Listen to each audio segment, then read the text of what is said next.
안녕하세요. 저희 조 발표를 시작하도록 하겠습니다. 저희 조는 김태욱, 김태훈, 이주영, 이현지, 전보배로 이루어져 있고 저희는 실험에서 발생할 수 있는 여러 가지 문제들에 대해 탐구해 보았습니다. 먼저 추론에 대해서 말씀드리겠습니다. 추론의 의미로서는 이루어 생각하여 논함이라는 뜻으로 어떤 판단을 근거로 삼아서 다른 판단을 이끌어내는 것을 뜻합니다. 추론의 대표적인 방법으로는 유기추론, 유추, 면역적 추론, 기납적 추론 같은 것이 있고 실험실이나 간호학의 범위에서는 가설을 설정하고 그것을 검증하는 가설 검증형 형태의 실험이 많이 사용되고 있습니다. 먼저 저희가 조사한 면역적 추리에 대해서 설명을 드리겠습니다. 가설을 제안하고 그 가설이 맞는 것인지 확인하기 위해서 여러 가지 실험을 하고 실험 결과가 가설과 일치하는지 확인을 해서 결과를 도출하는 것입니다. 네, 저희 실험 과정으로는 이렇게 됩니다. 먼저 가설, 당뇨병 치료제를 만드는데 그 원인 물질로 PPA-알파를 결정하였습니다. 실험 1과 실험 2, PPA-알파를 치료하는 물질로 YCX라는 물질을 발견하고 쥐에게 실험을 해보았습니다. 결과 1, 당뇨병이 있는 쥐에게는 효과가 있었습니다. 그래서 실험 3을 진행했습니다. 사람에게도 효과가 있는지 알아보기 위해 임상 실험을 했습니다. 결과 2, 사람에게는 효과가 없다는 것이 밝혀졌습니다. 다음으로 저희 조는 표적 약물이었던 PPAR에 관해서 알아보았습니다. PPAR은 전사인자로 작용하는 수용체로 이것은 유전자의 발현을 조절합니다. 이것은 다양한 세포분화 발생, 대사과정, 암 발생 등에서 중요한 역할을 하는데 이 중에서 이것이 기능을 잃을 때 많은 문제들이 발생합니다. 이 중에 저희가 알아봤던 당뇨병에 가장 관련이 많은 것은 인슐린 저항성이라는 것인데요.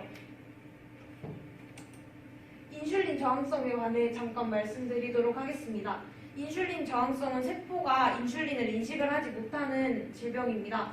이 옆에 그림에서 보시면 정상적인 세포가 위에 있는 것인데 이것은 인슐린과 결합을 해서 글루코스가 세포 안으로 들어오는 것을 도와주고 있습니다.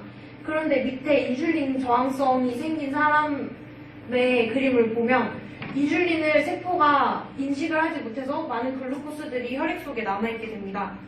그런데 이것은 PPAR의 활성화를 통해서 이 인슐린 저항성이 나아질 수 있습니다. 그래서 저희의 약물 표적이 PPAR이 된 것입니다.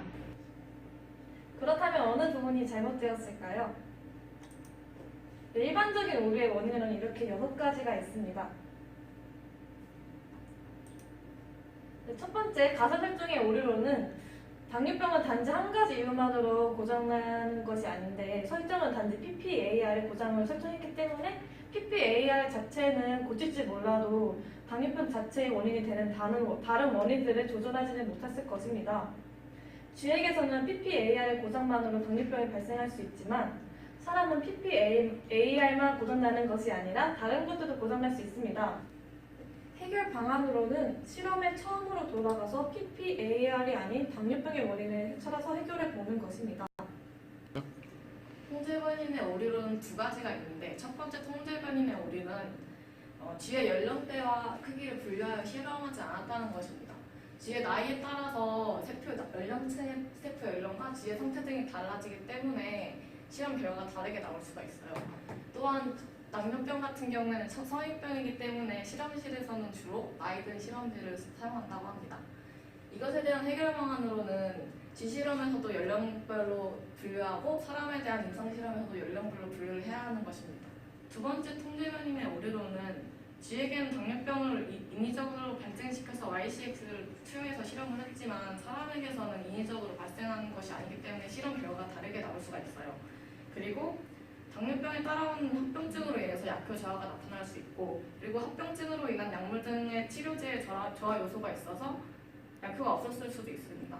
이것에 대한 해결 방안으로는 YCX의 효과를 저해하는 약물을 찾아내는 실험을 할 수 있고 실험 대상 자체를 합병증이 없는 사람들과 있는 사람으로 분류해서 실험을 할 수가 있습니다. 또한 대상 설정에 오류가 있습니다. 쥐의 간 기능은 사람의 간 기능보다 떨어지기 때문에 YCX가 쥐에게 투여되었을 때는 쥐의 간 기능이 제대로 발휘되지 못하여 YCX가 제대로 표적세포에 적용되었고 사람이 YCX를 투여했을 때 사람의 간은 YCX를 중화시켜 약효를 발생시키지 못하였습니다.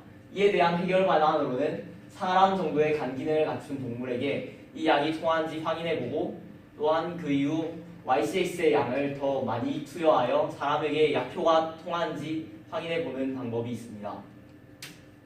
또한 동물 모델과 사람과의 차이가 있습니다. 쥐에게는 YCX 단백질을 결합하는 물질이 없기 때문에 없었습니다. 하지만 사람에게는 YCX가 결합하는 단백질이 있었기 때문에 표적세포에 제대로 작용하지 못했다는 원인을 생각해 보았습니다. 이에 대한 해결 방안은 찾지 못하였습니다. 이상으로 발표를 마치겠습니다. 감사합니다.